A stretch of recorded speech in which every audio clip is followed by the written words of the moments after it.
estamos juntos en este nuevo encuentro. Bueno, lo primero es reiterar otra vez de nuevo las disculpas porque el miércoles pasado, por un problemilla de coordinación, bueno, pues no vino la ponente que correspondía para la charla. Intentaremos recuperarla en coordinación con Fe y Desarrollo y bueno, porque habría que coordinar de nuevo y con ellos, con Fe y Desarrollo y con la ponente, que era Carmen Soto. Entonces, porque era un tema que nos parecía interesante y que además tiene bastante eco entre el público, ¿no? Bueno, ya avisaríamos de ese intento de recuperar esa charla. Hoy nos acompaña, agradecemos a Jesús Martínez Gordo. Es cura en Bilbao, ya catedrático emérito de la Facultad del Norte de España, que es en sede en Burgos, pero en Vitoria, ¿no? Vitoria. Primero Vitoria, luego vinieron los segundos. Bueno, ahí en Vitoria. Sí, porque tenía el complejo de no tener facultad y montaron los cursos. Es interesante subrayar que su actividad intelectual está siempre acompañada de la pastoral. Siempre ha estado en una parroquia, trabajando en Basauri, me parece, ¿no? Sí. Y además es interesante recordar también que, pues lo que está haciendo ahora ha sido una constante en su vida, ¿no? Acompañar, compartir su saber con los demás. Acompaña a grupos allá en Vitoria, en el País Vasco, y cuando le llamamos, pues también hace que ese saber le podamos conocer nosotros. Pues te agradecemos y te dejamos aquí la palabra. Muchas gracias. Vale, Antonio, pues te agradezco que no hayas hecho una presentación que se parezca a una especie de inicio de causa de gratificación, que siempre se agradece. Bueno, perdona, sí que vamos a hacerlo un momento. Vale. Pero sí contextualizar el tema. Hemos estado en las charlas anteriores en el ver, ¿no? Ver cómo es la realidad, ver en qué cultura, en qué espacio social y económico nos estamos. Y bueno, una de las cosas que nos convoca ese ver es poner en la mirada en los más excluidos, en los pobres, ¿no? Y entonces, ¿quién ilumina esa situación? Entendemos que uno de las teologías del pensamiento y de la acción que ilumina esa mirada prioritaria hacia los pobres es la teología de la liberación. Él me decía que le pedimos una barbaridad, no hablar de la teología de la liberación, sino de las teologías de la liberación, que eso es imposible, pero bueno, te pedimos un imposible y que en la medida que puedas, pues nos lo acerques. Gracias. Vale, bien. De todas formas te agradezco que no haya sido un proceso de canonización y de beatificación, porque todavía quiero dar mucha guerra, nada más. Bueno, pues me habéis adjudicado un tema que ya solo al leerlo ya me temblaban las canillas, nada más. Discernimiento teológico desde la opción por los pobres y las víctimas, diseños de teología de la liberación. Dije, hombre, uno es de Bilbao, pero no tanto, hombre, sin pasarse. Bueno, entonces, como no quiero liarme y tengo una hora como mucho y quiero que haya tiempo para hablar, voy a procurar ir leyendo lo que tengo escrito y comentando algunas cosas, porque si no me atengo al papel, no pasamos del primer punto. O sea, por eso lo digo, es por autocontención, nada más. Bueno, digo que me habéis asignado, los responsables, una tarea que es inmensa, a la que me asomo. Yo he decidido asomarme a este tema, que es infinito, casi como el amor de Dios, ¿no? Con tres pinceladas, ¿no? Tres rasgos, que espero que os puedan servir para vuestro discernimiento teológico desde la opción por los pobres y las víctimas de nuestro mundo. Y esas tres pinceladas que presento ahora, y ya os digo que probablemente si llego a la primera, alabado sea el Señor, ahora y por siempre sea alabado. Me doy por satisfecho, ojalá llegara a la segunda. En la primera pincelada quiero ofreceros pues una presentación esquemática de la centralidad que tienen los pobres y las víctimas en las diferentes teologías y espiritualidades cristianas ya desde el principio del cristianismo. Y en concreto, a lo largo del primer milenio del cristianismo, tanto en los padres orientales, en los padres griegos, la ortodoxia griega, como en la ortodoxia latina, que es a la que pertenecemos nosotros, los católicos, que somos católicos del rito latino, los padres latinos, ¿no? U occidentales, la importancia que tiene en la teología y en la espiritualidad del primer milenio, tanto de los cristianos ortodoxos orientales como de los latinos occidentales, la identificación de Jesús con los pobres, que es Mateo 25, 40. Lo que hicisteis a uno de estos mis hermanos más pequeños, a mí me lo hicisteis. A mí. No a mí, sino al otro, al chuchi, al amigo, a Jesús. Jesús se identifica con los pobres, que es la primera, y este es un punto capital en la teología y en la espiritualidad del primer milenio y del segundo milenio, pero al segundo milenio ni me asomo, algunas cositas, si me da tiempo. Pero no solo, junto a la centralidad de los pobres, en la teología y en los pobres y las víctimas, en la teología y en la espiritualidad del primer milenio, también hay otro punto capital, que es lo que hoy se llama el destino universal de los bienes.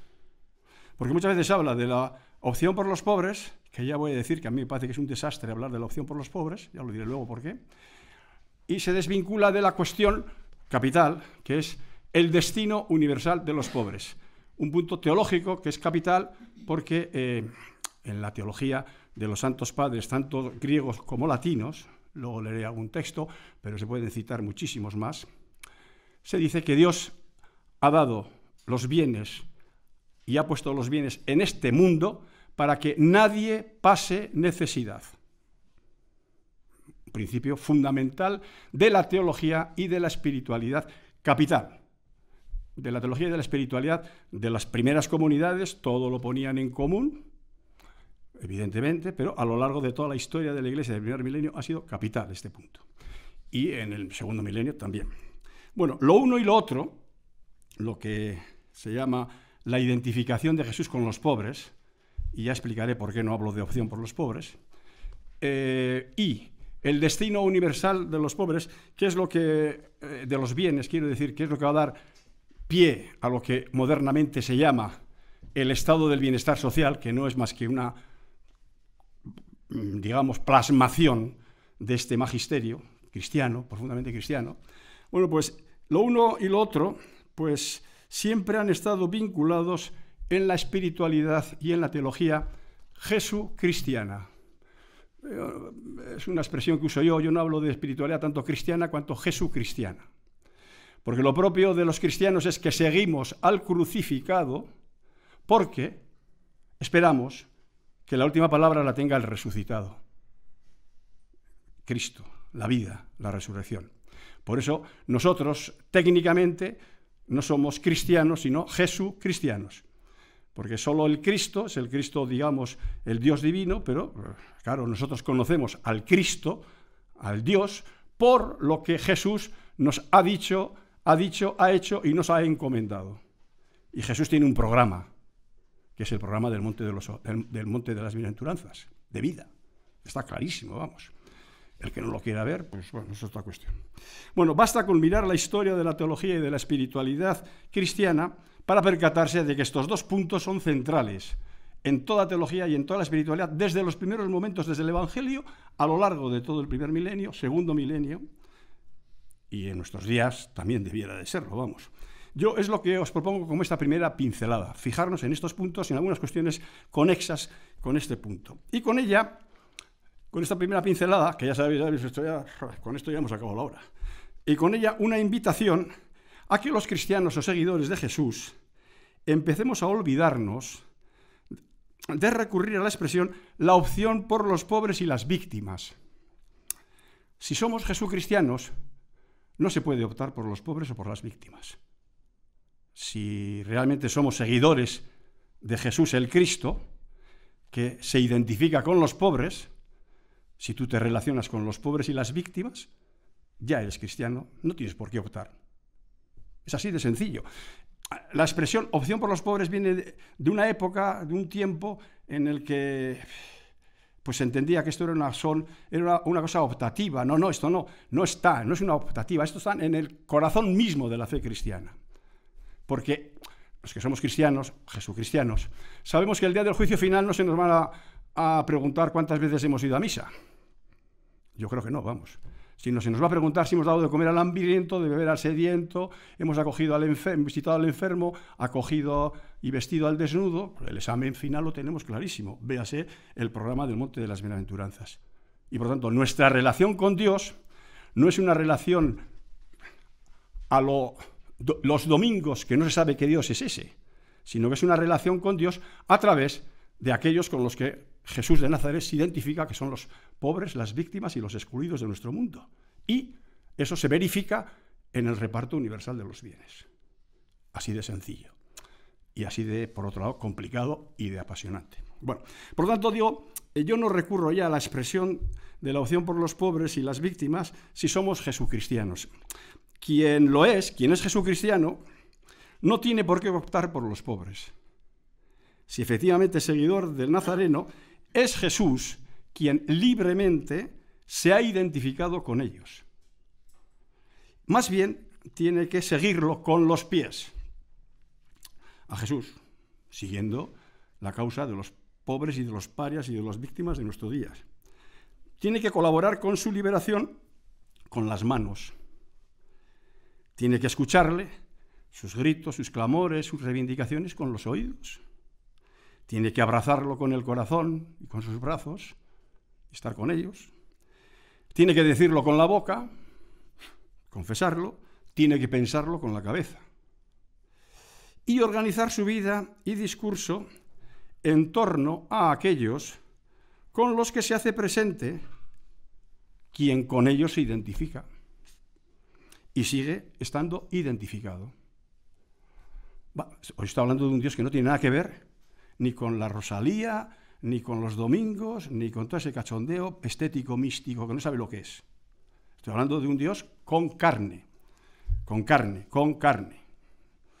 La carne de los últimos de este mundo con los que Él se identifica. Por lo tanto, un Jesús cristiano no necesita optar por los pobres porque ya le sigue o intenta hacerlo en aquellos con los que se identifica Jesús de Nazaret. Y con tal identificación, esto desde los primeros momentos de la historia de la Iglesia, de la teología y del pensamiento ha estado clarísimo, y con tal identificación, la asunción de una vida sobria y austera para que otros simplemente puedan sobrevivir. Lo del reparto universal de los bienes, esto quiere decir, es esto. Es decir, bueno, el curso que viene en febrero empezamos un curso en Vitoria. Ahora estamos dando un curso, ahora estoy dando un curso que es las cartas al Papa Rafael, y con ocasión del reparto de las cartas al Papa Rafael hemos empezado hoy mismo a hacer cartas al Papa León sobre unas cuestiones. El próximo curso vamos a darlo, voy a dar un curso sobre cuando nada falta donde falta Dios.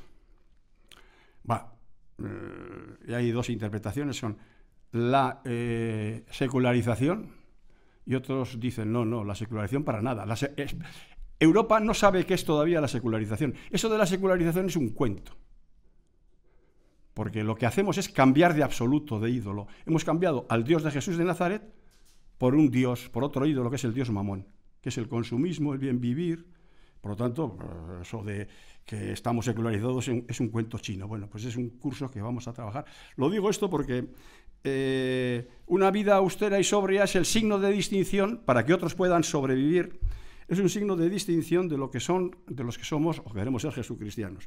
Es lo que se concluye de proclamar y acoger el destino universal de los bienes a la luz del Evangelio, y desde los primeros momentos del cristianismo todo lo tenían en común, que es lo que explica la importancia que en el siglo XVI va a tener, no sé si me dará tiempo a explicarlo, el debate entre Domingo Soto y Juan Luis Vives sobre qué es el origen del estado del bienestar social, que es que nuestros bienes, todos nuestros bienes, tienen una hipoteca, están hipotecados socialmente. Y el que más tiene, más hipoteca social tiene. Y claro, pues ¿por qué? Pues es una manera de redistribuir la riqueza. Esto viene del cristianismo, y del debate que mantienen en el siglo XVI Domingo Soto y Juan Luis Vives. Bueno, viene de aquí. Bueno, y esto desde los primeros momentos del cristianismo también ha estado clarísimo, ¿no? Entre los padres, sobre todo entre los padres griegos y también entre los latinos. Lo que pasa es que los latinos no tenían la fuerza que tenía el mundo latino griego en aquellos años, porque el cristianismo, el momento de esplendor del cristianismo no es en la Edad Media ni ahora, no. El momento de esplendor del cristianismo ha sido en el siglo VIII, con los padres griegos, donde el cristianismo se llega a extender hasta la India, hasta China, todo el norte de África. Es todo un cristianismo que será prácticamente barrido del mapa por el Islam. Tanto que la palabra genocidio, que ahora se ha puesto tan de moda en Gaza, arranca justamente de esta política de exterminio de los cristianos propiciada por el Islam, a partir del siglo VIII hasta el siglo XI, XII, XIII, por ahí. Bueno, es una anécdota histórica nada más. Por lo tanto, creo que en esto también consiste ser un seguidor de Jesús o un practicante. Practicante no es el que va a misa. Practicante es el que sigue a Jesús con los pies, con las manos, y va a la celebración eucarística como se va a un área de servicio, a repostar, a cargar las pilas, porque a Jesús se le sigue, se le practica en el seguimiento, y estando al lado de los parias de este mundo, y estando al lado de ellos, ahí, abrazándole, queriéndole, encontrándole, reconociéndole, viviendo con él, ahí se le encuentra. Y llevando una vida sobria para que otros sencillamente puedan sobrevivir. Y entonces, bueno, pues tenemos unas áreas de servicio que son las parroquias, las comunidades, ¿para qué? Donde participamos del pan para tener fortaleza, fuerza, y del vino, que es el símbolo de la esperanza, de la alegría, de la vida. Y por lo tanto, la Eucaristía es tomad y comed, tomad y bebed. ¿Para qué? Para esto, para seguirle a Jesús. Y por lo tanto, no tiene ningún sentido pues este revival al que estamos asistiendo en estos momentos, que es de confundir el tomad y comed y el tomad y beber con el tomad y contemplar. No, eso tiene que ser, eso es secundario. Eso es consecuencia de una teología, de una espiritualidad que es antiluterana.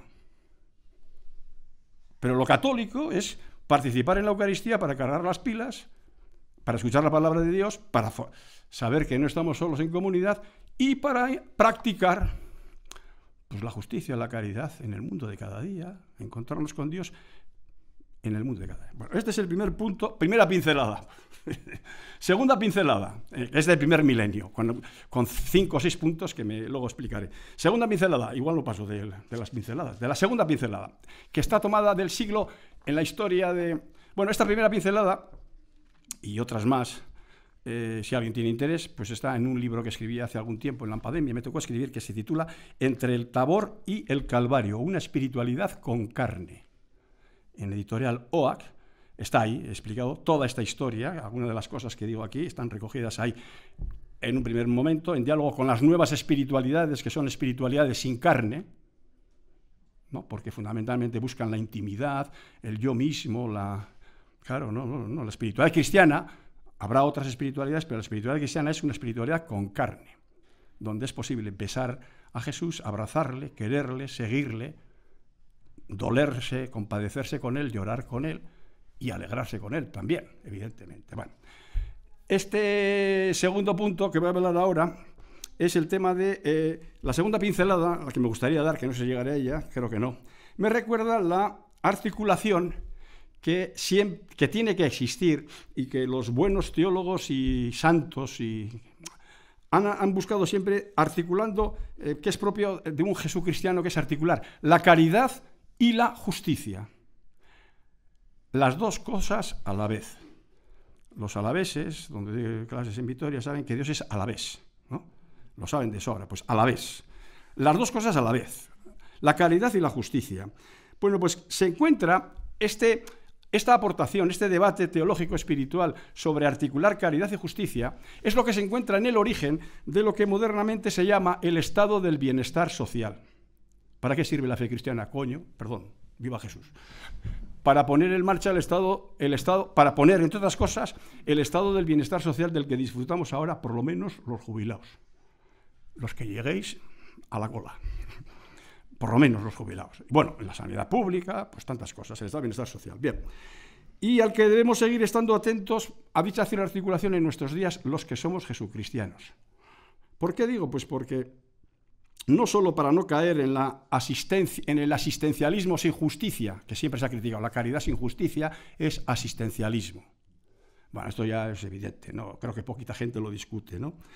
Sino también para eludir una cuestión que es el gran riesgo que tienen algunas organizaciones en estos momentos cristianas, que es la del profesionalismo sin alma o desalmado, sin caridad.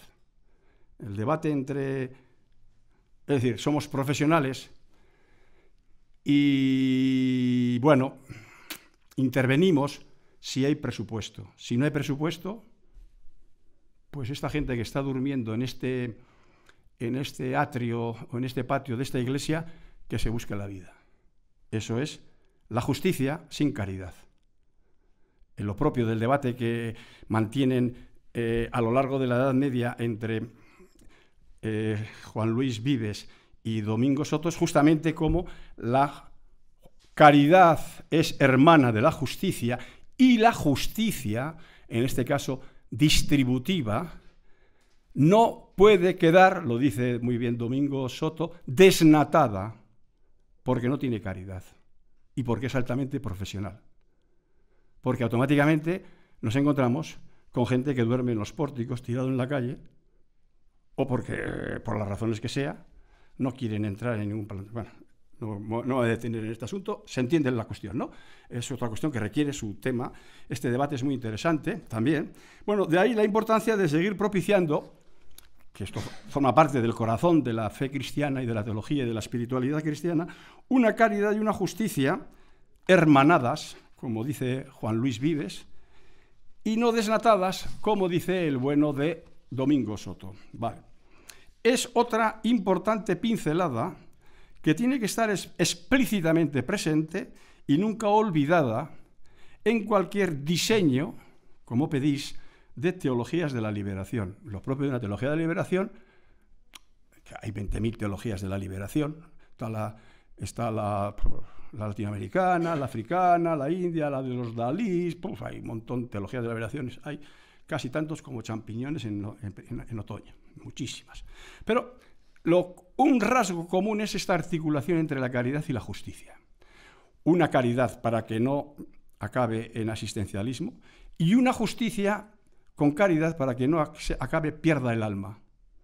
Pierda el alma porque fundamentalmente está presidida por una profesionalidad sin alma, en la mayoría de las cosas, porque no hay presupuesto, pues que la gente tire para adelante, que se arregle como buenamente pueda. Bien, vale. Este es un recordatorio y una pincelada importante, no solo en el plano de la teología y de la espiritualidad personales, sino también en el plano de comunidades cristianas que quieran ser comunidades vivas, estables, con futuro, corresponsables y proféticas. Una comunidad cristiana tiene que ser profética también. Y creo que en cuidar esta articulación es clave esta cuestión de la profecía. Bueno, tercer y último pincelada que me gustaría dar. Bueno, este tema de la caridad y la justicia hermanadas y no desnatadas, ¿no? Bueno, pues yo creo que también está en el libro del Tabó y el Calvario, recojo en parte este debate, y si no, si googleáis, en Google tenéis este artículo, porque es una ponencia que la tuve en las jornadas de Montes Claros, ¿verdad? ¿Te acuerdas, no? Más o menos hablamos de estas cosas, sobre este tema, largo y tendido, bueno, hasta donde me dejaron. Tercera pincelada. La tercera pincelada me remite a nuestros días, ya no a la Edad Media, al siglo XVI, sino a nuestros días. La tercera de las pinceladas me remite al debate en el que estamos sumidos desde hace unos cuantos años, tanto en Europa como en América Latina y en otras iglesias, por la irrupción y en algunos casos promoción episcopal de una estrategia teológico-pastoral contrarreformista y tridentina, que pone en el corazón de la teología y de la espiritualidad la adoración eucarística. La adoración eucarística. Y que a la vez entiende que hay que volver a tales tiempos y por eso, fundamentalmente en torno a la adoración litúrgica, eucarística o a la celebración de algunos sacramentos, ¿no? Y que critica a los partidarios de otra estrategia pastoral o teológico-pastoral presidida por la caridad y la justicia, porque entienden que en unos casos es sin Jesús, es decir, porque entienden que una estrategia pastoral de caridad y justicia pues acaba convirtiendo, se escucha, se oye decir, a la Iglesia y a las comunidades cristianas en una ONG. En una ONG donde ni el mensaje de Jesús, ni el corazón de Jesús, ni nada está presente allí. Está olvidado todo. Porque todo es caridad, es justicia, pero no hay ninguna referencia, no hay ningún fundamento cristológico en eso.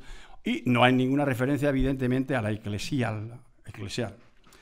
O en otros es una caridad y justicia sin comunidad. Es decir, bueno, pues voy por libre, pero yo no tengo conciencia de estar en comunión con ninguna comunidad ni con nadie. Bueno, pues como Juan Palomo yo me lo hice, yo me lo como y se acabó. Voy por libre y se acabó. Pues, vale, bien. En esta es la crítica valoración que formulan las comunidades cristianas contrarreformistas y tridentinas, que están en alza en algunos sitios y territorios, y que fundamentalmente ponen en el centro a Jesús sacramentado, pero yo digo sin carne, sin rostro, sin ojos, sin pies, sin manos, sin corazón. Eucaristía, solo Eucaristía. En esta tercera pincelada hay algunos, yo creo que hay que hacer una lectura empático-crítica de este punto. Hay que hacer una lectura empático-crítica porque creo que hay puntos críticos que formulan desde la estrategia tridentina y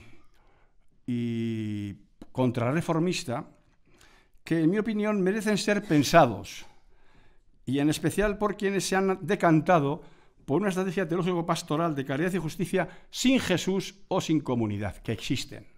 Hay algunas comunidades cristianas que prácticamente, o algunos colectivos cristianos que prácticamente, de hecho, yo creo que se han convertido en unas ONGs, donde la referencia a Jesús no existe. No hay referencia para nada al programa de Jesús en el Monte de las Bienaventuranzas, no hay referencia para nada a los calvarios actuales, no hay referencia para nada a los tabores actuales, a las anticipaciones de Jesús del tiempo final en el tiempo presente, que son, pues es la experiencia de la resurrección, ni más ni menos, que nuestro mundo está lleno. Y por lo tanto no hay una lectura creyente de todo eso, y por lo tanto son grupos colectivos que han perdido, pues prácticamente se han convertido en unas ONGs donde no se habla, ni se reza, ni se tiene presente el programa de Jesús. Porque fundamentalmente se tienen en cuenta otros intereses de los cuales habría que hablar en su momento. Bueno, pues con un poco más de detenimiento. Entiendo que es referenciar al respecto, en nuestros días, el debate que vienen sosteniendo desde hace años dos personajes number one del mundo de la teología de la liberación, que son los hermanos Clodowis y Leonardo Boff. Los hermanos Clodowis están manteniendo un debate en estos términos, y que recientemente hay que decir, a principios de este año, en enero o febrero del 25, lo ha reactivado el bueno de Clodowis y actualizado en diálogo unas veces áspero y crispado con los obispos del CELAN, con la Conferencia Episcopal Latinoamericana y del Caribe por esta cuestión. Bueno, el fin de semana pasado en la revista Vida Nueva he publicado un pliego donde recojo este debate. Los que queráis, lo tenéis ahí, porque ya os digo que yo no voy a hablar de ese tema porque no vamos a llegar, evidentemente.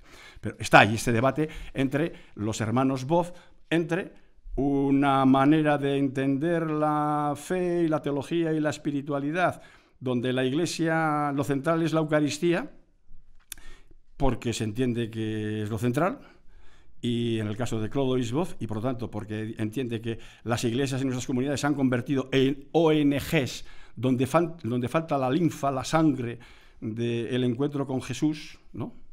El hermanamiento, donde falta la conciencia de eclesialidad, y por lo tanto pues eso se ha convertido en una ONG donde tiene, que además pues, compite con otras ONGs, y se han olvidado del mandato fundamental de Jesús, es que a los pobres los tendréis siempre con vosotros, que si resulta que hay ONGs que ya atienden determinados pobres, pues dejarlas y ya está, pues igual necesitamos. Bueno, este es un asunto que a la luz de este fregado, que aquí, esto tiene su importancia, pues porque a la luz de este debate vengo proponiendo la necesidad de promover en todas las comunidades, y en particular las que han emprendido la ruta que las pueda llevar a ser el día de mañana restos o rescoldos comunitarios, comunidades estables, vivas y con futuro, yo parto de la tesis de que la inmensa mayoría de nuestras parroquias están en caída libre. Por tanto, pero tenemos una oportunidad histórica de convertir muchas de estas parroquias que están en caída libre, convirtiéndolas en rescoldos y en restos parroquiales y en rescoldos comunitarios, en comunidades vivas, estables, con futuros, corresponsables, misioneras. Bueno, que es el siguiente libro que va a aparecer. Haciendo propaganda, ya sabes. Bueno, pues estoy defendiendo la importancia de que se promueva un ministerio laical u ordenado de la caridad y de la justicia. Que no hay comunidad cristiana si no se mantienen los 3 pilares, además del pilar de Zaragoza. Hay 3 pilares en toda comunidad cristiana, que son el pilar de la palabra, del anuncio, de la evangelización, de la formación, ¿no?, del conocimiento. Primer pilar es el ministerio de la palabra. Segundo pilar fundamental para que haya una comunidad, el pilar de la celebración, de la espiritualidad, de la experiencia, del encuentro con Dios, ¿no? Tercer pilar, la caridad y la justicia. Si alguno de estos, bueno, y luego está el de la corresponsabilidad, pero es un tema organizativo. Si alguno de estos 3 pilares no están presentes, y por tanto hace falta ministerios de la palabra, ministerio de la celebración, ministerio de la caridad y la justicia. Si hay comunidades que les falta un ministerio, son comunidades cojas, con un futuro problemático. La van a palmar, más pronto que tarde. La van a palmar. Bueno, esto nos lleva a una cuestión que es muy importante, que es, entiendo que tenemos que promover, si queremos tener comunidades vivas, estables y con futuro, y este es el reto que tenemos en estos momentos, yo creo, y que es posible, pues desaparecerá el nacionalcatolicismo, alabado sea el Señor, Laus tibi Christe, ya está, y nacerán comunidades vivas, estables, con futuro, minoritarias, pero que tendrán algo que decir, que tendremos algo que decir en este mundo y a este mundo, y sobre todo tendremos algo que celebrar, vivir, experimentar. Como decía un buen amigo mío, decía, de un obispo que en una diócesis decía, me sobran 300 curas y necesito 30. Pues igual resulta que estamos en ese tiempo en el que nos sobran 300 y necesitamos 30, pero que realmente, bueno, no lo sé si eso es así, pero en todo caso decía eso. Bueno, pues entonces, si tenemos un ministerio de la caridad y de la justicia, que en estos momentos creo que no existe, o en casi ninguna comunidad, en algún caso sí existe, ya conozco de algún caso, pero no es normal. Pueden existir ministerios de la palabra, de la catequesis, de la formación, del anuncio, del acompañamiento, ministerios de la celebración, de lectores, pero de la caridad y de la justicia no, lo que existen son voluntarios. Pero yo no estoy hablando de voluntarios, estoy hablando de un ministerio de la caridad y de la justicia, que es distinto.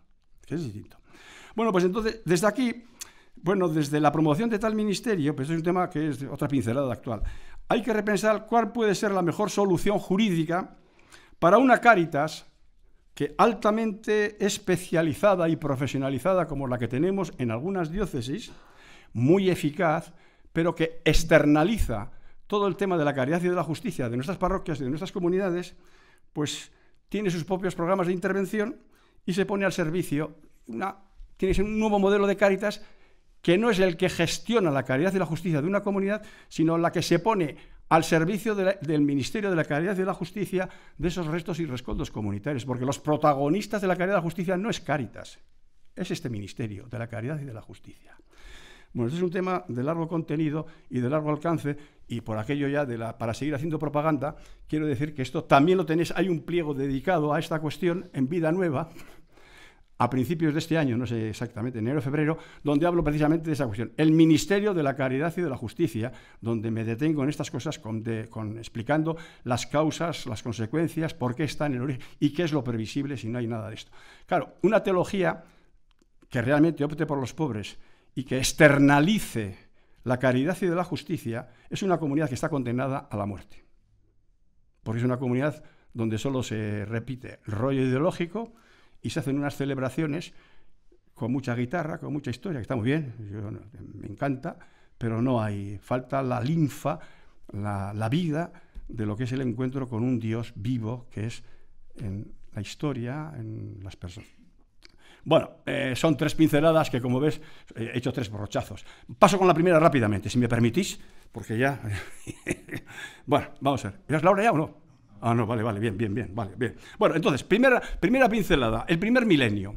En el primer milenio, como os he dicho, hay dos temas fundamentales y que persisten desde el primer milenio hasta nuestros días en toda teología y en toda espiritualidad cristiana, jesucristiana, que es la identificación de Jesús con los pobres y las víctimas y el reparto universal de los pobres. Bueno, digo, asumiendo una indudable simplificación, bueno, pues creo que el primer milenio se caracteriza por esto.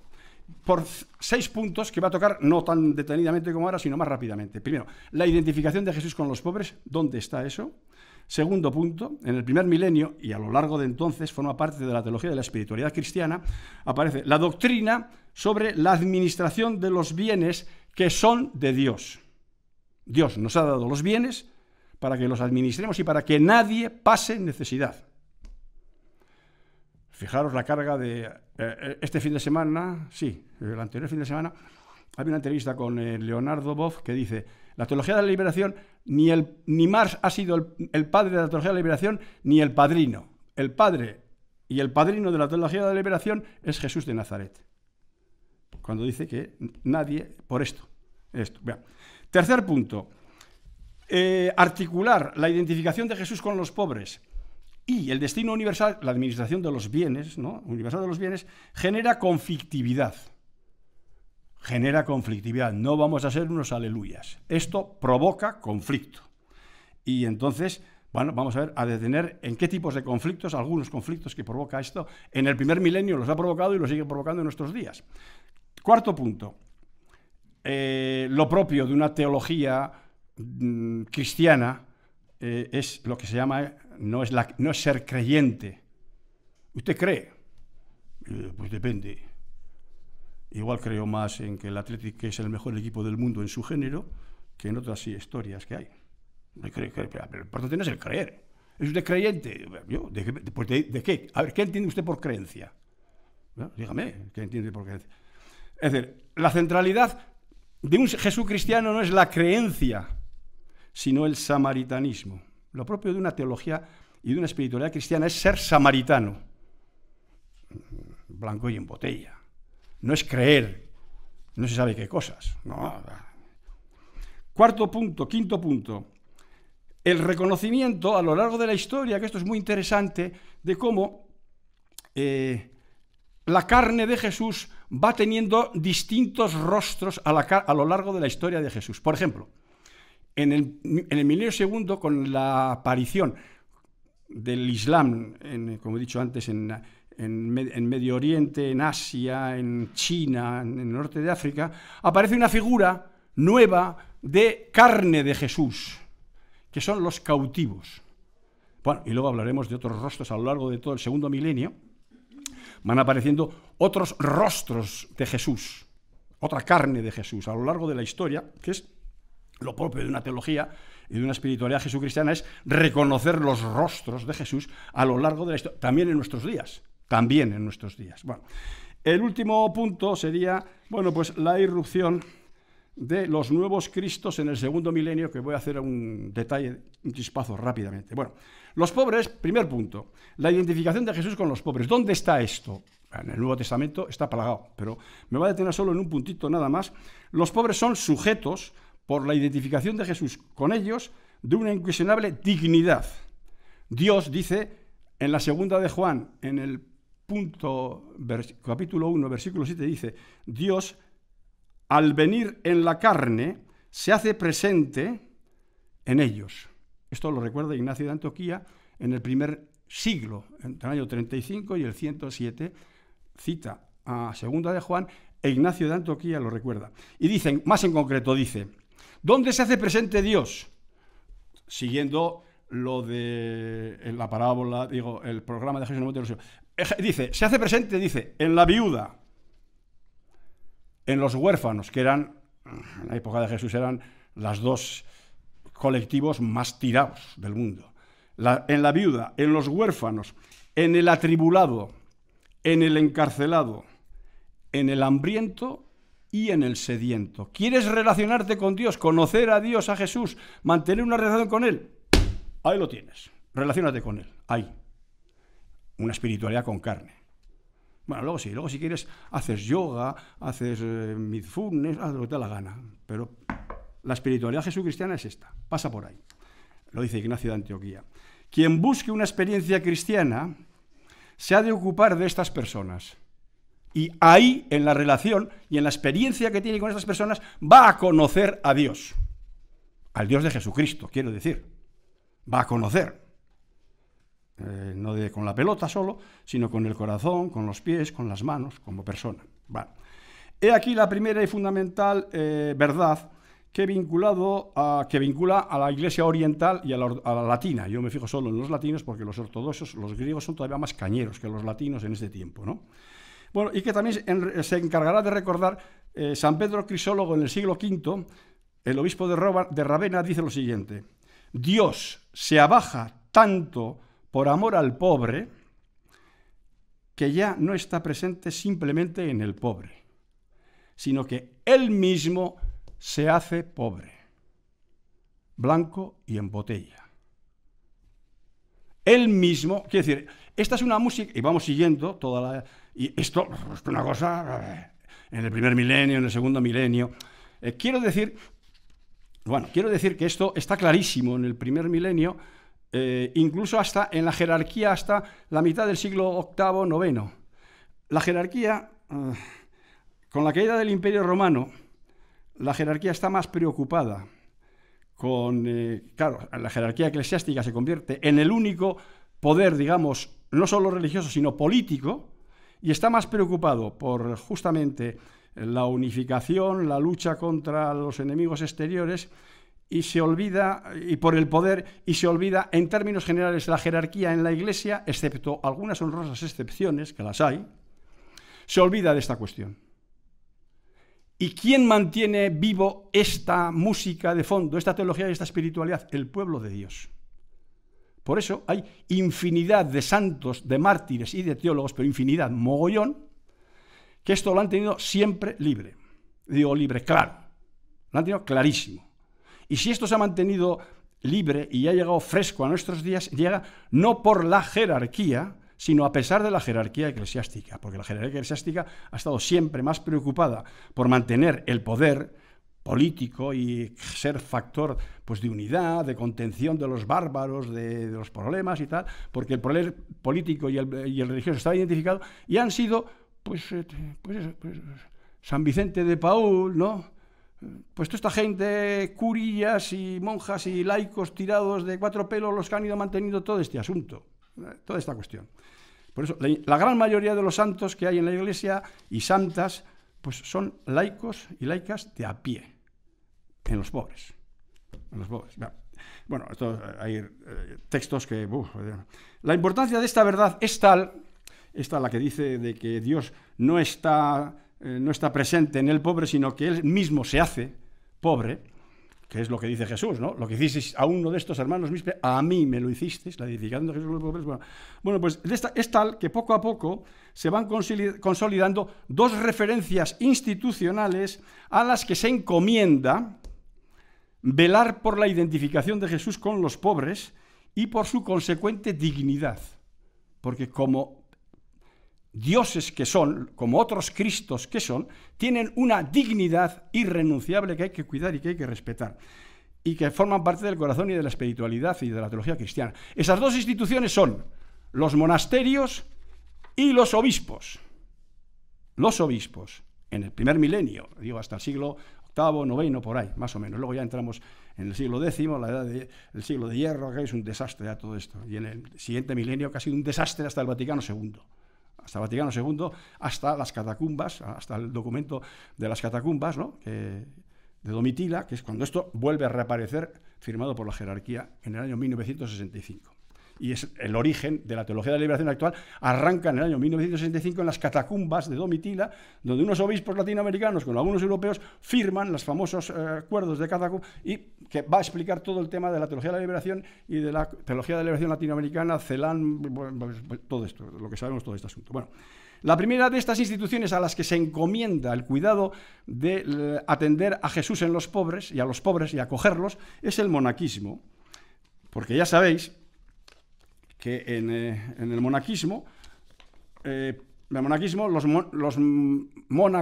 monjes o monjas no son más que los herederos de los mártires.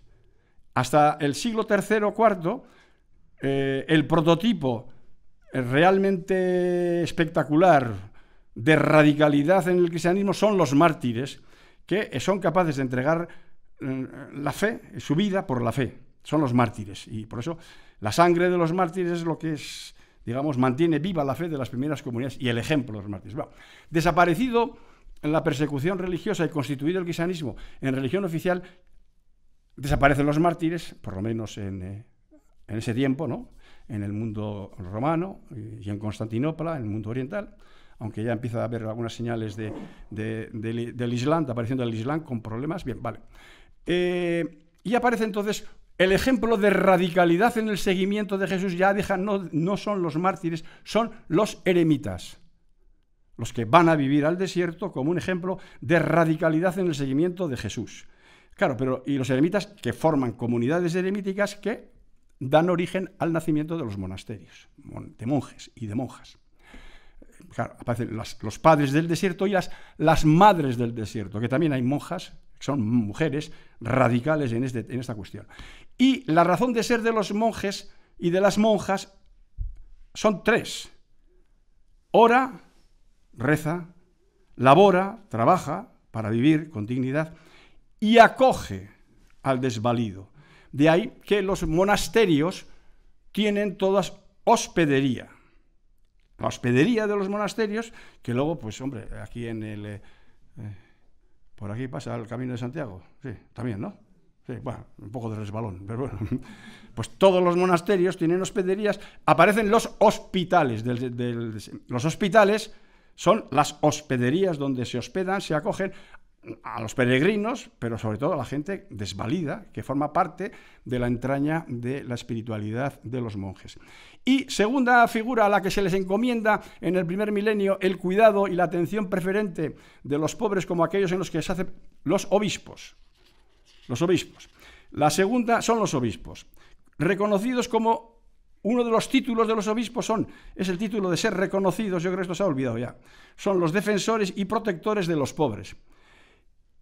Se recoge esto en un texto que es muy importante, que son las Constituciones Apostólicas, y concretamente en la Didascalía del siglo IV se dice que su título es ser defensores y protectores de los pobres, de los obispos. Es a esta misión de ser propio de los obispos, ser los protectores y los defensores de los pobres, Bartolomé de las Casas, ¿os acordáis de él, no? El de los indios, ¿no? En América Latina, ¿no? Se dirige en su carta al Papa Pío V y le pide que inste a los obispos a defender la causa de los indios, solicitándole además que les obligue, tela marinera, a derramar su sangre en defensa de los indios, como por ley divina están obligados por las Constituciones Apostólicas.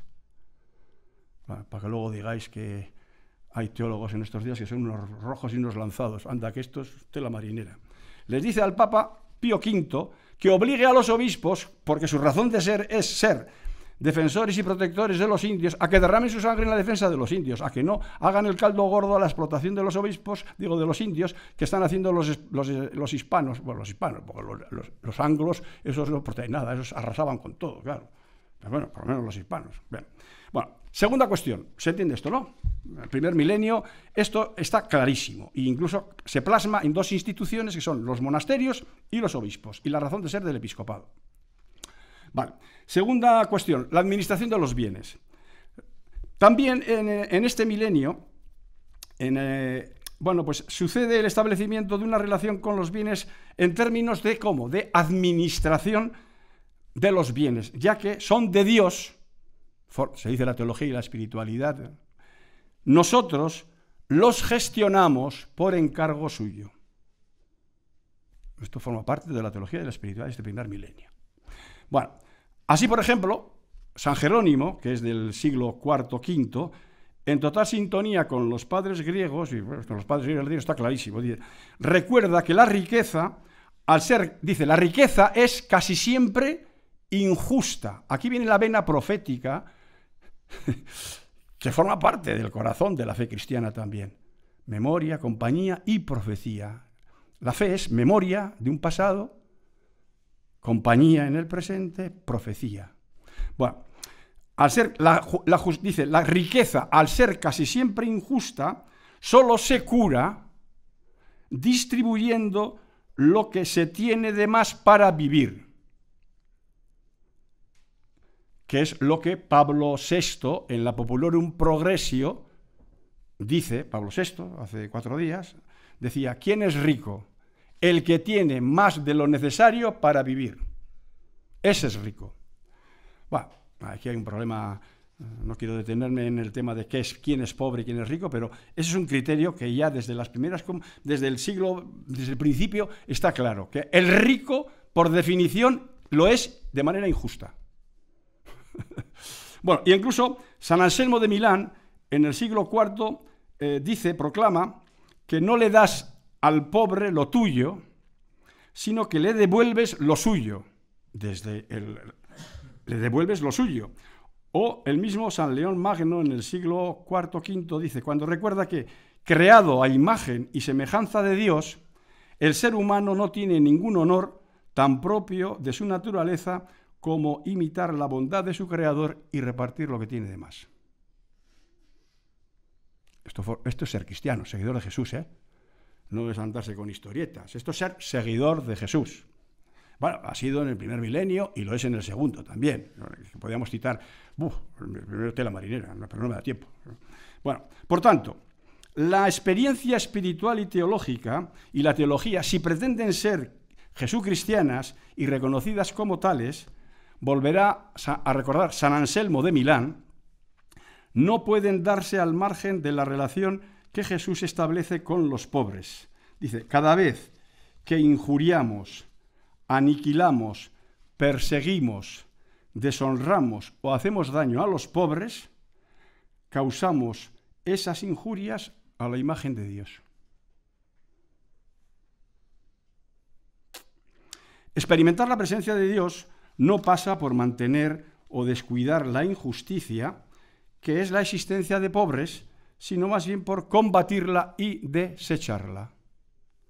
Hay en su carne, que son los indigentes en este tiempo, y los necesitados, se produce el encuentro con Dios, y a la vez se produce el misterio del amor y de la justicia.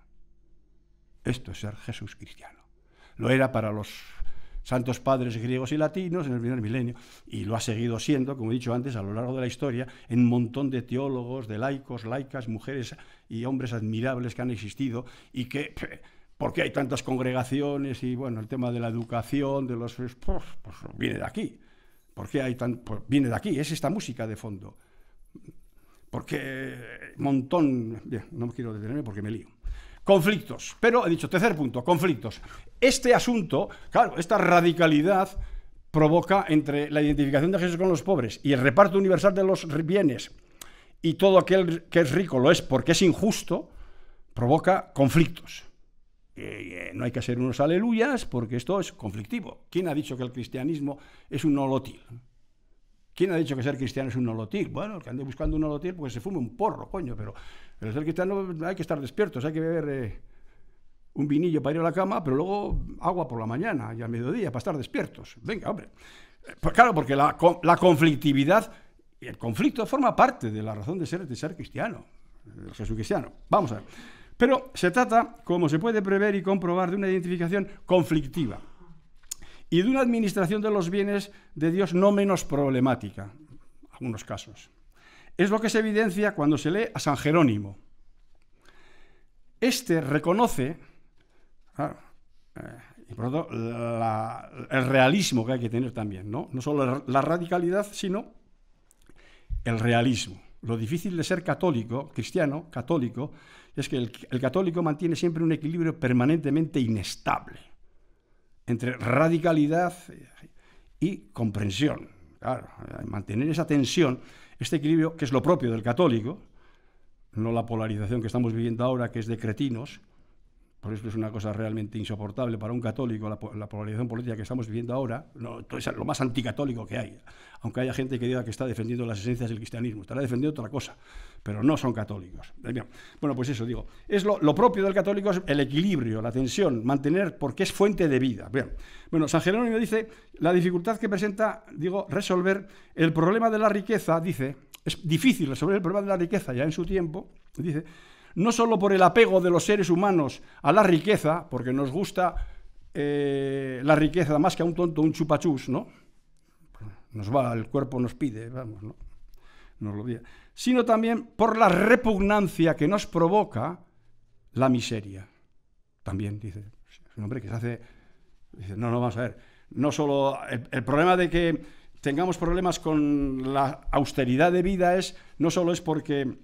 el apego de la riqueza, sino porque hay una repugnancia a la miseria, claro, una cosa hay que distinguirla.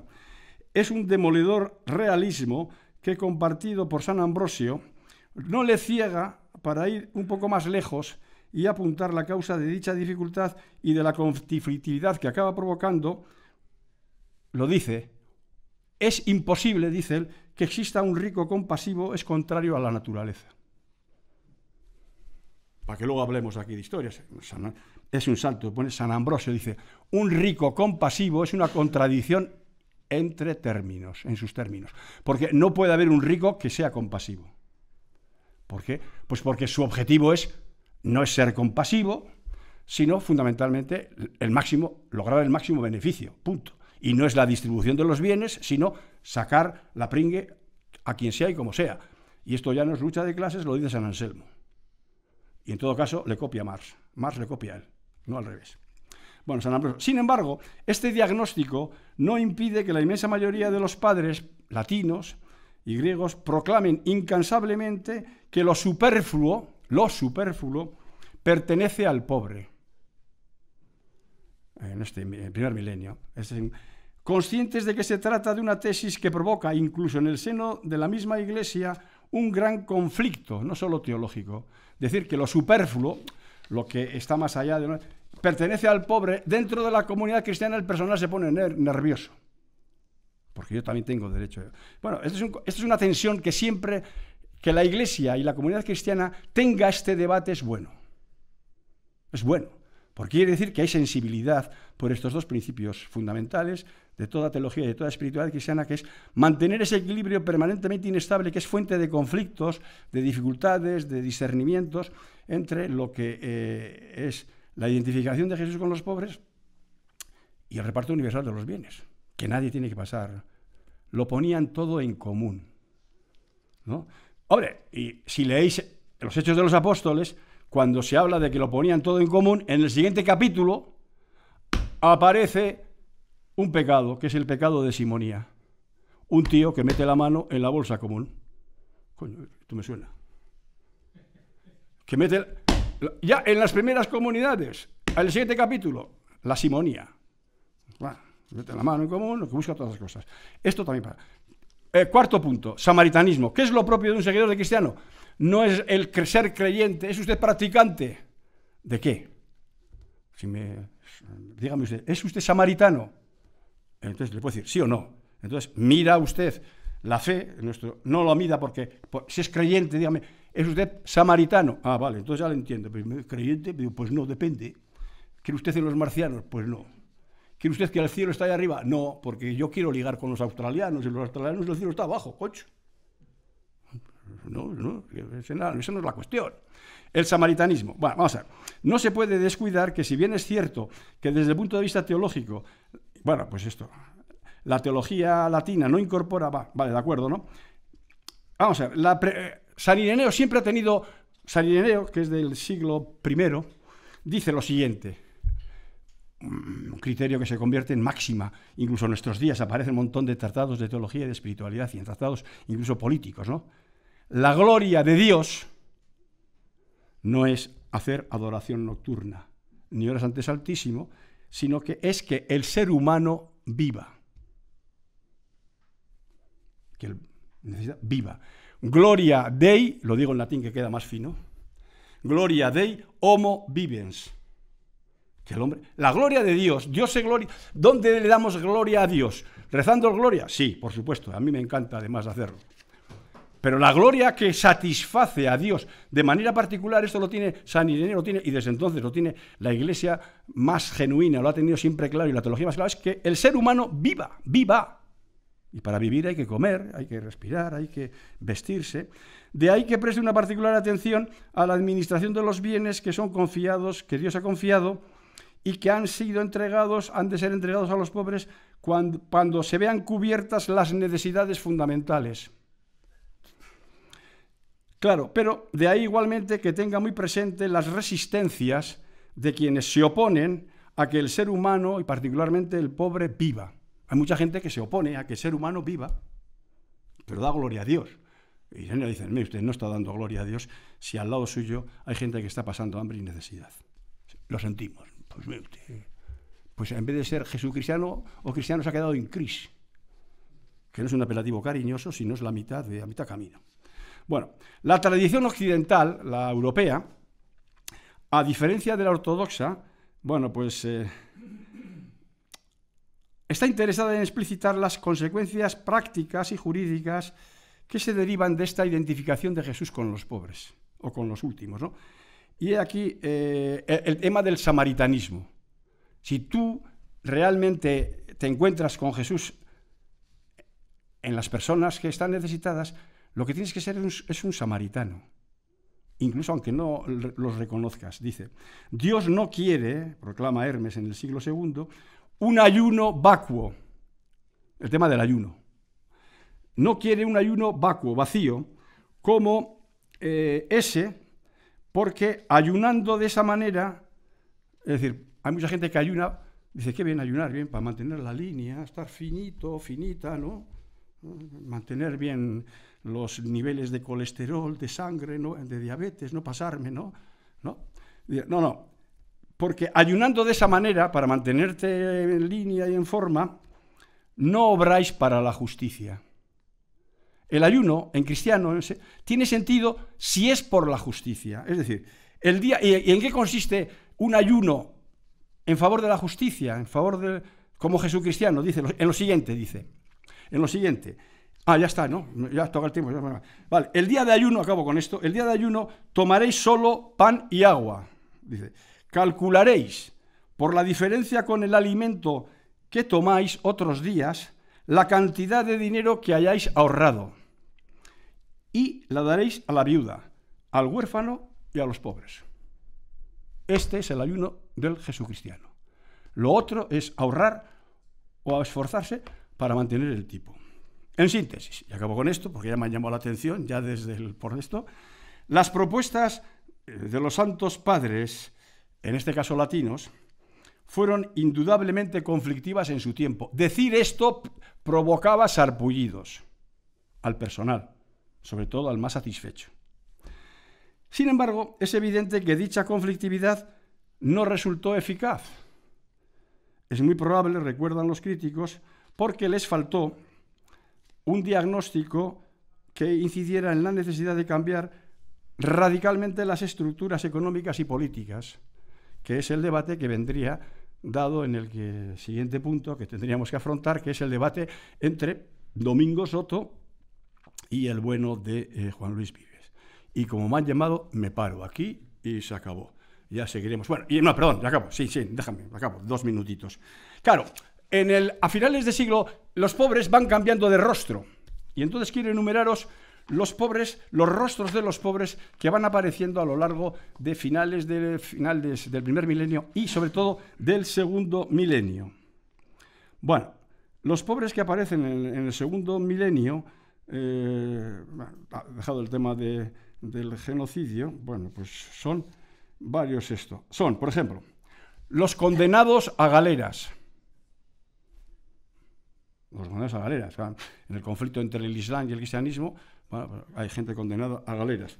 Los enfermos sin recursos, de ahí los hospitales, ¿no? Los niños abandonados, los soldados heridos, los ancianos desatendidos.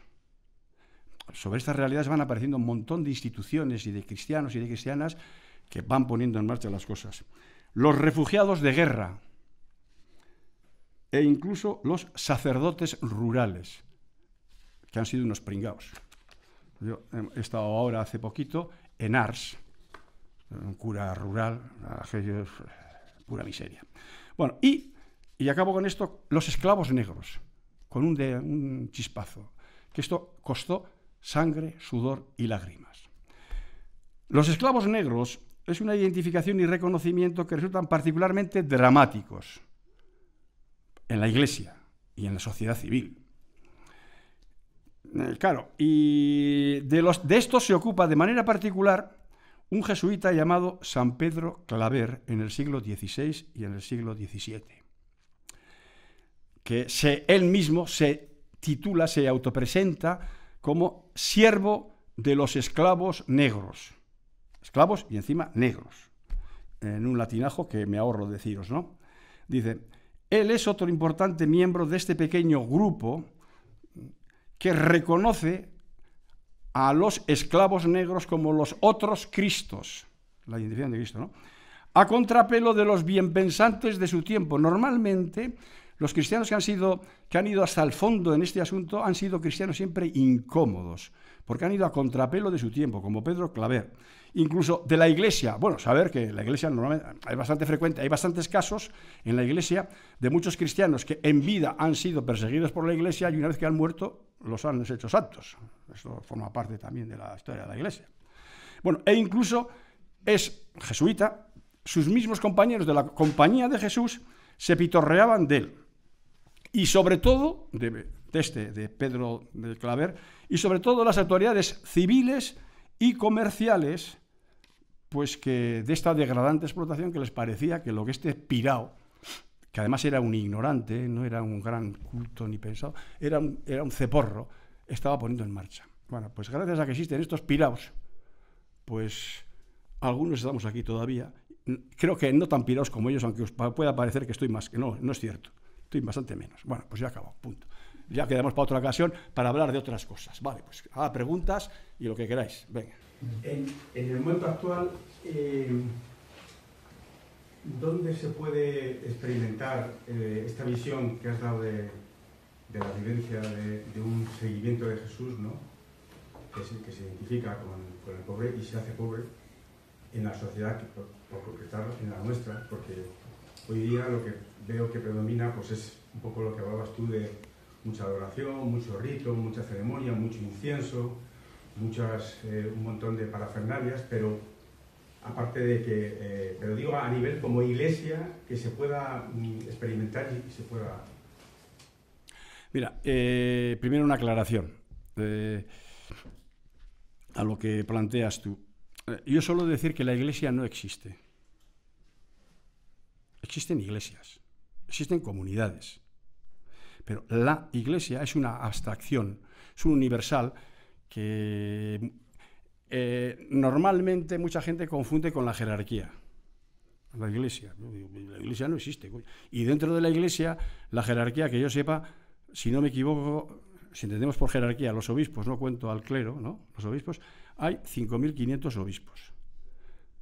Por lo tanto, entre los obispos hay más diversidad, hay más pluralidad que biodiversidad en el Amazonas. Hay de todo como en botica. Pero, vamos a ver, yo creo que esto...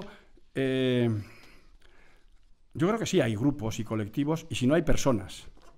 Hay personas que tienen esta sensibilidad y que están por ahí. Lo que pasa es que hay que tener el radar para detectarlos, ¿no? Hombre, yo te puedo decir que conozco mucha gente, bueno, mucha gente. Conozco gente, por ejemplo, de OAC,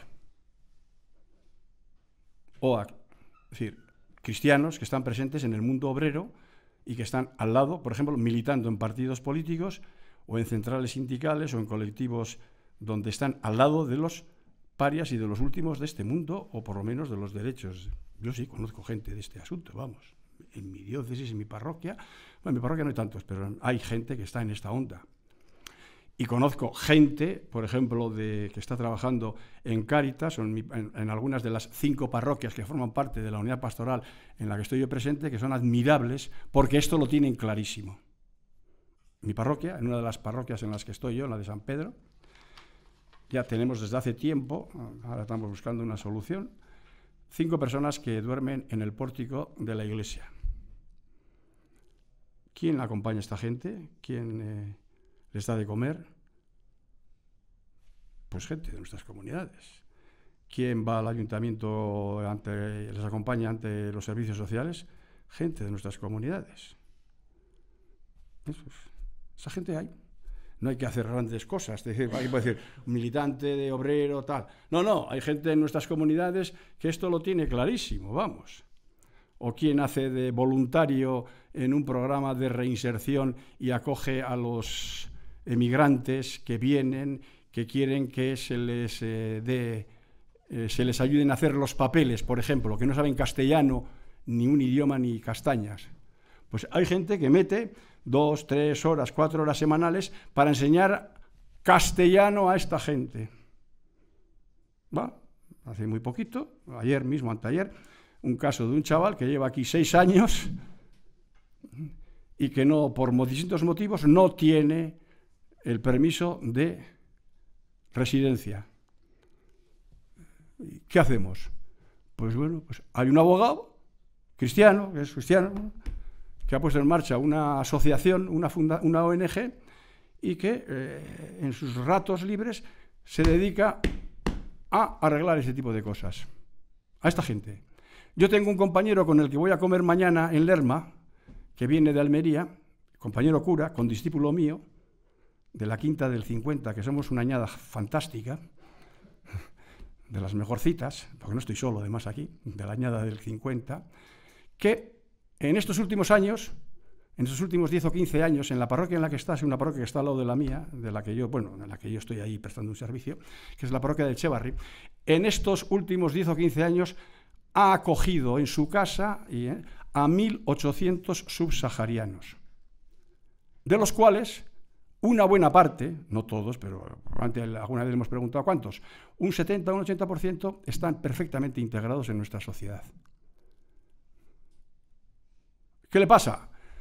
Pues el pobre hombre le pasa que ha dicho, me voy de vacaciones porque estoy hasta las orejas. Y se ha marchado unos días y ahora pues mañana coincidiremos con él a comer en Lerma, porque hemos quedado con él en Lerma, porque viene si la nieve no nos lo impide. Bueno, pues ahí tienes un santo de nuestros días. 1.800 chavales con ficha. Y se conoce de ellos vida, obras y milagros. Y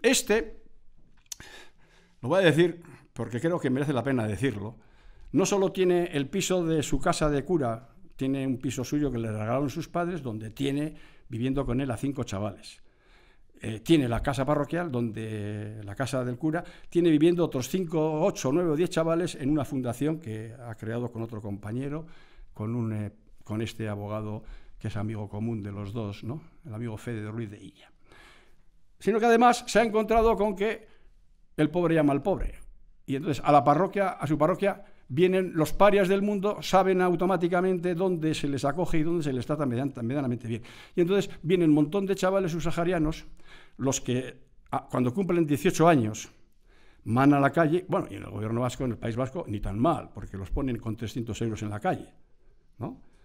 Durante 2 años, y que se busquen la vida, y luego van. Bueno, entonces llaman a su puerta y se encuentran como que no hay sitio, coño. Y claro, ¿qué es lo que ha hecho? Pues ha habilitado la capilla, donde está el Santísimo, ha habilitado la capilla, que hay moqueta, para que por lo menos esta gente, 5, 6 o 7, 8 chavales, puedan dormir allí durante la noche en vez de dormir en la calle. Y yo, en alguna ocasión, en algún artículo que he escrito, he dicho, en Bilbao hay 3 catedrales. Está la Catedral del Señor Santiago, que está en el Casco Viejo, está la Catedral de San Mamés, que es la Catedral del Fútbol, y luego está la Catedral de Echevarri, de la parroquia de Echevarri. Jesucristo no iría ni a la Catedral del Señor Santiago en el Casco Viejo ni a San Mamés, iría a Echevarri. Además, lo ha hablado con su comunidad, digo, estoy dando cosas de la vida de cada día. Ha tomado una decisión con su comunidad y con su consejo pastoral y con la parroquia que hay allí, como necesita... El modelo actual de Cáritas no le vale, porque Cáritas te tramita los papeles para que puedas cobrar, que tiene sus virtudes, pero también tiene sus limitaciones, te tramitan los papeles para que tú puedas cobrar la garantía de la RGI a los 3 o 4 meses, y esos 3 o 4 meses, ¿qué andas tú? Y esos chavales normalmente vienen con más hambre que Dios talento, ¿no? Y entonces, bueno, pues él se ha contactado con el Banco de Alimentos o con el Mercabilbao, que está al lado, que tenemos al lado en Bilbao, y entonces, pues 2 veces a la semana o 3 veces Mercabilbao, todos los alimentos que van a tirar, se los guardan a él, va a recogerlo con un equipo de voluntarios, y entonces, ¿dónde coloca esa mercancía? Porque no tiene sitios, en la iglesia. Y entonces, es una iglesia realmente atípica, pero por eso lo llamo yo la Catedral de Bilbao. Es una catedral que es mitad iglesia y mitad una especie de estantería, una especie de Lidl, ¿no? Donde tienes frigoríficos, hay chorizos, morcillas, botes, tomates, pimientos, lechugas, y además se celebra la Eucaristía oliendo a mercado, porque es la manera de celebrar una Eucaristía con entrañas. Bueno, pues y no es el único, ¿eh? Yo conozco varios. Bueno, pues ahí tenemos un ejemplo no sé, vamos. Y alrededor de esa persona, pues hay otro tipo de gente que está colaborando. Que por otros motivos está proscrito en la diócesis, porque es un poco atípico, es que para ser un poco santo hay que ser un poco atípico, si no. Bueno, pues probablemente a cuando la palme, espero que la palme diga que yo, voy a ver el proceso de canonización. Bueno, porque ya sabéis la definición de santo, ¿no? Es aquel que hace mártires a los que tiene al lado. A los que estamos al lado nos hace mártires porque nos da un ejemplo de la leche. Nos ponen nerviosos.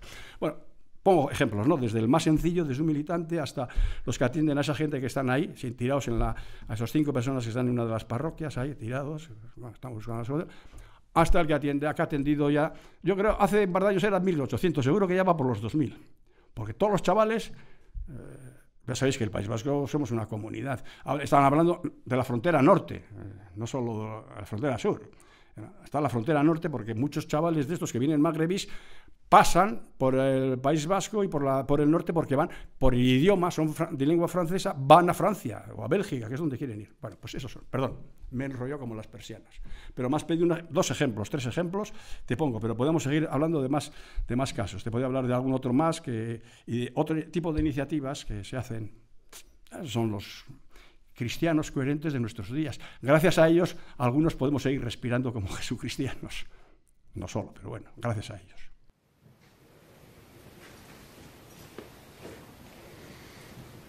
Cuando hablamos de teología de la liberación, yo en mi ignorancia siempre la identificaba con la que nos venía de Latinoamérica, ¿no? Entiendo que después de esto, teología de la liberación se enlaza todas las teologías, vivencias, ¿no? Dentro de esta línea. Es que la teología de la liberación es, vamos a ver, cuando Juan XXIII convoca el Concilio Vaticano II, lo convoca con 3 objetivos. El primer objetivo, abre las ventanas para que el aire de la modernidad y del mundo y de las interpelaciones entren en la Iglesia, ¿no? Y entonces, para poner al día a la Iglesia, al ritmo, al pálpito, y entonces ofrecer una Iglesia, una teología y una espiritualidad que esté en relación y diálogo crítico, y a la vez crítico y empático, las 2 cosas, porque aquí lo difícil de ser cristiano y católico es mantener este pulso empático-crítico, porque solo empatía hace que seas una correa de transmisión. Solo crítico hace que seas un avinagrao. Lo propio de lo católico es siempre ese equilibrio permanentemente inestable, empático y crítico, es decir, de cercanía y a la vez de distancia. Bueno, con el mundo, por lo tanto, actualizar la Iglesia, las estructuras de la Iglesia, va. Y un tercer objetivo que es la presencia de los pobres en el mundo y en la Iglesia, ¿no? ¿Qué es lo que pasa? Que el Concilio Vaticano II prácticamente lo capitalizan los obispos centroeuropeos, a quienes les preocupa fundamental y sobre todo la relación con el mundo moderno e ilustrado, ¿no? Y por lo tanto, donde el problema fundamental es el problema de la ilustración y la modernidad y las estructuras organizativas de la Iglesia, que tienen que ser más participativas, más corresponsables, incluso dejan la puerta abierta hasta la codecisión. Pero todo el tema del mundo de la relación con los pobres queda disuelto.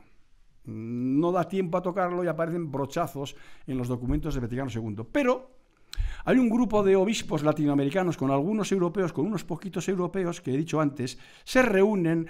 El Concilio Vaticano II acaba el 8 de diciembre de 1965 y justo un par de semanas antes de acabar se juntan en las catacumbas de Domitila en Roma y elaboran un texto, un documento, firman un documento de 15 puntos que se conoce como el documento de las catacumbas de Domitila, donde ahí está recogido lo que tenía que haber sido de una manera muy sintética, lo que tenía que haber sido el tercer objetivo que no se lleva a cabo en el Vaticano II, que es la presencia y la interpelación de los pobres y el papel de los pobres en la Iglesia, en la teología, en la espiritualidad y en la Iglesia.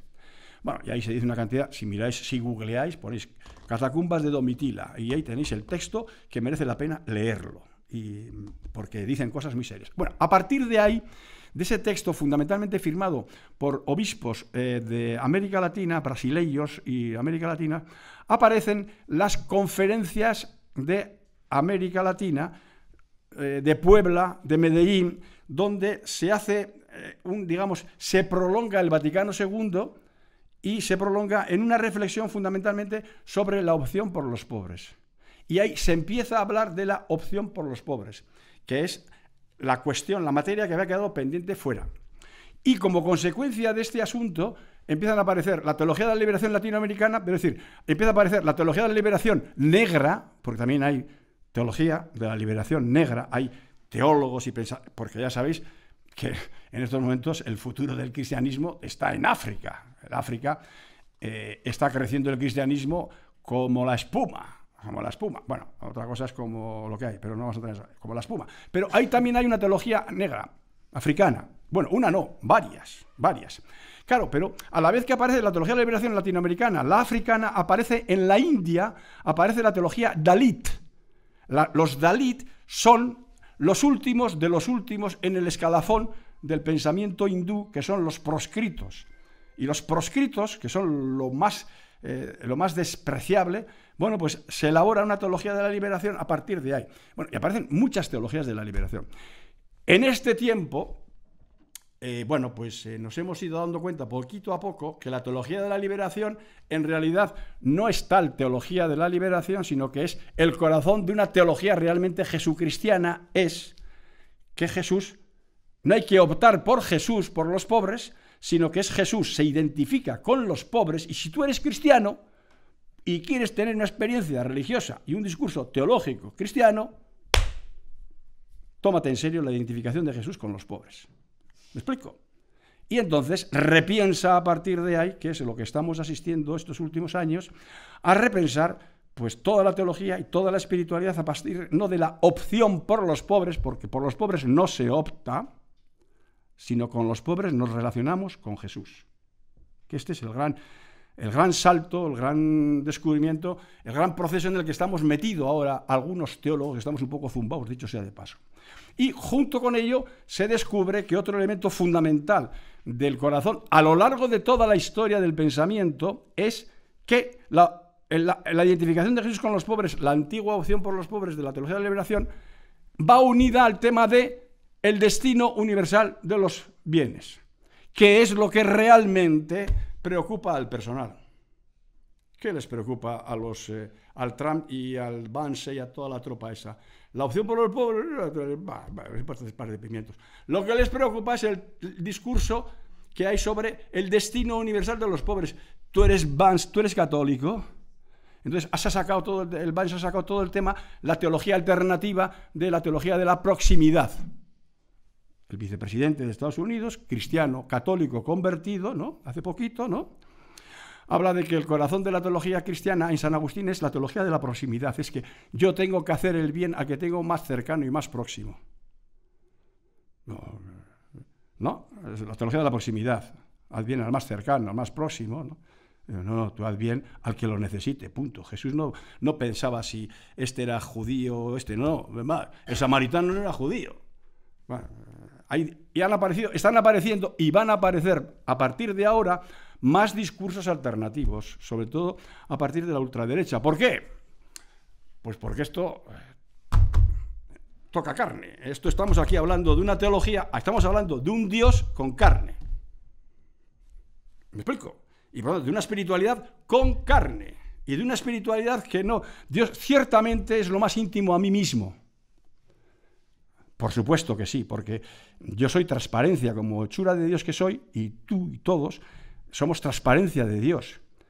Pero en el pobre, además de ser transparencia, es interpelación, provocación, aguijón. Y la fe cristiana es las dos cosas a la vez, caricia y aguijón. Y hay mucho personal que le va a lo de la caricia, pero lo del aguijón, que lo den pomada. No. Cristiano, católico es esto. Y por lo tanto, ya no se habla, no hay que hablar ya de la teología de la liberación, sino que hay que hablar de teología jesucristiana. Yo creo que se ha pasado, lo de la teología de la liberación. Ha pasado como discurso sectorial, porque pasa a formar parte del corazón de la fe cristiana, me parece. Yo solamente quería comentar una cosa, no sé si hay ahí una voz. El pobre, y en esta lucha o en esta forma de entender la religión desde el punto de vista cultural, por poner un ejemplo, hoy es pobre la mujer embarazada que aborta, el embrión que aborta, el transexual que ha hecho de esa forma de entender su sexualidad y su género una forma de construir, bueno, pues una identidad. ¿Hasta qué punto nosotros nos hacemos próximos o nos hacemos de todas esas realidades, y de qué manera hacernos próximos sin entrar a cuestionar esencias de la parte de ser cristiano, ¿no? Sí, vamos a ver. ¿Quién ha dicho que una embarazada o una mujer que aborta no es un rostro de Dios ni de Cristo? Por supuesto que lo es. Ahora, otra cosa es que mantengamos un debate sobre el aborto, que es lo que parece que quieres tener tú, sobre la transexualidad. Bueno, sí. Digo, sí, pero no tengo ningún problema. Bueno, hace tiempo ya escribí un artículo que si googleáis lo tenéis también en Google, en Religión Digital y en otros sitios, donde hablo de el aborto es un recurso, digamos, extraordinario, pero no existe el derecho al aborto, que es lo que el Partido Socialista quiere vender en estos momentos, desde un planteamiento de izquierda, de solidaridad con los parias y los últimos de este mundo. Lo progresista, ¿qué es? Lo que es estar cercano. Reconocer que el aborto es un recurso extraordinario, porque hay situaciones en las que tú no puedes pedir a una mujer que tenga una criatura, ¿no?, complicándose la vida, porque nosotros estamos llamados a la santidad, pero no al martirio. Y tú no puedes hacer de una mujer una mártir. Y por lo tanto es un recurso, extraordinario, fuera de serie. Pero esa persona, aun tomando esa decisión, es una hija de Dios. Pero no, lo que no puede hacer es, la izquierda no puede hacer es banalizar el aborto, como se banaliza. Ayer vuestro obispo decía una cosa bastante sensata, el otro día, en la inauguración de la conferencia episcopal, decía, ¿qué país es este en el que en un quirófano se está, digamos, interviniendo a una criatura de 5 meses y medio para tratar de salvarle la vida, costando una fortuna, y en otro quirófano de al lado se está interviniendo para matar esa vida, ¿no? Para matar esa vida. O qué sociedad es esta en la que resulta que no se deja protestar por las clínicas abortivas y en cambio hay que pagar una multa de 12.000 euros por matar un huevo de no sé qué leches, decía esas cosas, ¿no? Bueno, porque vuestro obispo está en la órbita del debate de la cultura. Pero vamos a ver, yo creo que este discurso también tiene cultura. Y también hay que discernir dos cosas. Que hay confrontación entre dos pobres y dos. Y por lo tanto, tú a una persona no puedes. Por lo tanto, el derecho al aborto no se puede, es mi opinión, y lo digo por esta razón. La izquierda progresista no puede, en nombre de la progresía, no puede machacar al nasciturus, que es el más débil de la película. Yo creo que esto va en contra de la opción, digamos, no puede machacarlo. Y establecer eso en un derecho me parece que es una aberración. Es una izquierda que ha perdido la orientación. Ha perdido la orientación, sinceramente. Otra cosa es reconocer que tú no puedes pedir a una mujer, o un matrimonio, o a lo que sea, a una pareja, pedirle que tenga un hijo en situaciones extremas, ¿no? Por ejemplo, pues hay que dejar abierto pues que cada uno tome esa decisión con libertad. No porque estamos llamados a la santidad, pero no al martirio. Se acabó, punto, es así. Y entonces es un recurso extraordinario, único, excepcional. Y el tema trans, y lo mismo, en el tema trans, lo mismo, vamos a ver, aquí lo que tenemos que usar es la cabeza, no tenemos que usar el evangelio, sino en este caso aquí, en el tema trans tenemos que usar la cabeza y la lógica. O en el tema gay, me da lo mismo. Vamos a ver. Digo, si queréis en este tema lo podéis mirar, está escrito ese artículo que escribí. Yo escribo todos los meses para el Diario Vasco y por lo tanto estas cosas aparecen constantemente, ¿no? Estos temas y otros parecidos, y está recogido ahí mi opinión al respecto. Bueno, pero en el tema de gay, trans, todas esas cosas, bueno, vamos a ver, quiero decir lo siguiente.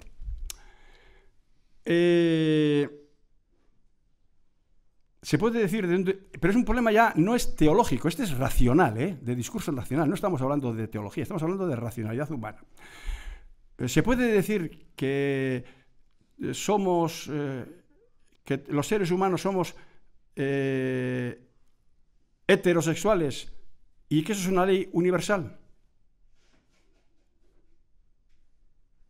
Yo creo que no. No. ¿Se puede decir que Dios ha creado a todo el mundo hombre y mujer y nada más que hombre y mujer? Yo creo que no. A unos los ha creado hombres, a otros los ha creado mujer y a otros los ha creado indefinidos, punto. Y entonces decir que es ley universal, que todos los seres humanos son hombres o mujeres, no es ley universal, es ley mayoritaria. No existe la ley universal en estas cuestiones. Lo que existe es una ley mayoritaria. Y luego los pensadores, algunos pensadores del siglo XIX y del siglo XIX, han erigido la mayoría en universalidad.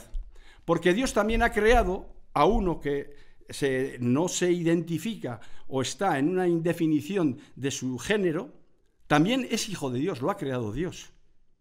Y entonces ese también es hijo de Dios. Y tiene derecho a ser respetado en su dignidad. Claro, pasar de reconocer que no somos solo bisexuales, hombres y mujeres, sino que podemos ser hombres, mujeres y otras cosas, pues esto no es de fe, esto es un problema de racionalidad, de discurso. Entonces tenemos que dejar que el saber científico positivo vaya descubriendo estas cosas. Y en todo caso, hacer de estas cuestiones la cuestión fundamental, me parece que es vivir un poco despistados. Me parece, pero bueno, es mi opinión, quiero decir, sobre esto tampoco no hay ningún problema. Es decir, o el tema de la homosexualidad, ¿por qué? ¿Quién ha dicho que Dios no ha creado a una persona homo? ¿Es un problema solo cultural ser homosexual? Parece que hay un problema también hormonal y genético, ¿no? Esto dejemos que la ciencia lo decida. Y la ciencia que dice que parece que hay casos de homosexualidad que no son culturales, que son biológicos. ¿Y a esos no los ha creado Dios? ¿O se ha equivocado al crearlos? ¿Se ha equivocado Dios al crearlos a estos así? ¿Me entiendo el chip que hay que cambiar? Pues tendremos que decir que lo que hace 40 o 50 años nos parecía que era científico, que lo era, hoy en día la evolución científica, el saber está cambiando, y a la vez que está cambiando tiene que cambiar nuestro discurso teológico, si queremos tener un discurso a la altura de nuestro tiempo, nada más, sin por ello renunciar a nuestra fe. Dios ha creado a todos por igual, y los ha creado varón, mujer e indefinido. ¿Vale? Dios. Sí. Pero bueno, esto no tiene nada que ver con la teología de la liberación, pero bueno, vale. Sí, a ver. No, pero vamos a ver, con la encarnación no, esto tiene que ver con el uso de la racionalidad en el discurso teológico, en el discurso de la racionalidad científico-positiva. ¿Me explico? Que es distinto. Es decir, que Dios nos habla no solo a través de la Escritura. Vamos a ver, cuando Melchor Cano, a la vuelta del Concilio Vaticano I, escribe un tratado que lo titula De Loci Theologici, dice lo siguiente, que mucha gente no lo tiene nada claro, y es que una cosa es la palabra de Dios y otra cosa es la Escritura. Y el personal esto no lo tiene claro, lo dice Melchor Cano. Y Melchor, la pregunta es, yo os puedo hacer la pregunta tramposa y puedo decir, ¿qué es la palabra de Dios? Y vais a caer como panchitos. Me diréis, la Escritura. No, la pregunta os la he preguntado en plan canalla, porque la pregunta que yo tengo que haceros es, ¿quién es la palabra de Dios? ¿Quién es la palabra de Dios? ¿Quién es la palabra de Dios? Jesús el Cristo. Y de Jesús el Cristo hay un montón de lugares teológicos de los cuales tenemos noticia. Uno de ellos es la Escritura, que es la experiencia que mantienen unas personas en este trato con Jesús el Cristo. Pero otro lugar teológico es la razón. Otro es la tradición viva de la Iglesia, viva, no muerta. Otro es el saber científico positivo. Hay un montón de lugares teológicos que a la hora de mantener un discurso teológico tenemos que mantener en equilibrio. Y por lo tanto, decir que la ley moral natural es mayoritaria, ignorando lo que el saber científico positivo está descubriendo en todo el tema de la sexualidad, es renunciar a ser cristianos de nuestros días. Es lo que quiere decir. Y por lo tanto, la Escritura es un lugar teológico, no es la palabra de Dios. La palabra de Dios es Jesús, el Cristo, que se hace presente de manera particular en los pobres, con los cuales se identifica. Vale, a ver, sí, alguna pregunta. Una última cuestión, pues. Nada, era una nota muy breve, un apunte en referencia otra vez a los pobres. El documento del Papa León XIV, Dilexis Te, ¿qué opinión te merece? ¿Se queda corta con estas propuestas de liberación? A mí me parece que es un documento magnífico, vamos. Es una exhortación pastoral magnífica. También he escrito un artículo sobre eso, ¿no? Yo también, en el artículo, también, Señor, yo también te he reconocido en los pobres. Hombre, yo creo que la gran verdad que dice, en realidad, el gran contenido de ese mensaje es que los pobres son la carne de Cristo. Que tú quieres, lo que acabo de decir ahora, si lo que acabo de decir ahora es una versión libre de Dilexis Te, te he amado, que se traduce así, te he amado, Señor. ¿Dónde te he amado? En los pobres, que son tu carne. Esa es la tesis fundamental. Hombre, luego hay otra serie de cuestiones que habría que mejorar, pero bueno, yo no voy. Él sigue hablando de adopción por los pobres y todas esas cosas y tal, pero bueno, vale, bien, son cosas que son. Pero a mí me parece. Bueno, el domingo pasado celebramos en la jornada mundial, la 9ª jornada mundial por los pobres. Yo en las homilías que tuve, en las parroquias en las que estuve, invité a la gente de las parroquias a que leyeran. Les invité a varias cosas, les dije, podéis hacer varias cosas, si queréis una experiencia religiosa, les dije, bueno, pues podéis hablar con la gente que está en el pórtico, tirada, podéis visitar a un anciano que está solo tirado, ir al hospital con la gente que también no le visita ni su padre, bueno, podéis hacer un montón de cosas para tener una experiencia religiosa, claro, a tono con la experiencia. Y también podéis leer la carta Dilexis Te, os va a hacer mucho bien, me parece una carta fantástica, creo que hay dos referencias magisteriales en el siglo XIX y en el siglo XX. La referencia magisterial más importante, una de las más importantes en el siglo XX, es la Populorum Progressio de Pablo VI. Me parece que es una de las... Así como Pablo VI, yo le llamaba a Pablo VI más de una vez, le he dicho que es la yenca. ¿Sabéis, no? Izquierda, izquierda, derecha, derecha, delante, detrás, 1, 2, 3, porque iba 2 pasos para adelante, 2 para atrás. Bueno, bien. Pero Pablo VI, en el tema de la Populorum Progressio, escribió una carta magnífica, de las mejores que ha escrito. Y creo que el documento más importante de los pontificados de Francisco, desde entonces hasta nuestros días, creo que es este, Dilexis Te, siendo una carta que yo creo que es mejorable, porque creo que no se toma en serio el tema de la identificación. Pero bueno, el magisterio de los papas no tiene por qué ir delante. Basta con que recoja lo que antes, hace 15 o 20 años, parecía una herejía, que es la opción por los pobres. Bueno, pues vale, bien, porque la responsabilidad de los teólogos es mirar un poquito más lejos que los obispos y que la gente, 15, 20 años, mirar por delante, aunque nos den más leches que al tambor de la legión. Pero bueno, está en nuestro sueldo, que no es sueldo, casi es una propina, ¿no? Está en nuestro... Miramos, bueno, pues ya aparecerá esto de la identificación con los pobres, vamos. ¿Sí? leed si podéis, Dilexite, no vais a perder el tiempo, no a vosotros, no vais a perder el tiempo.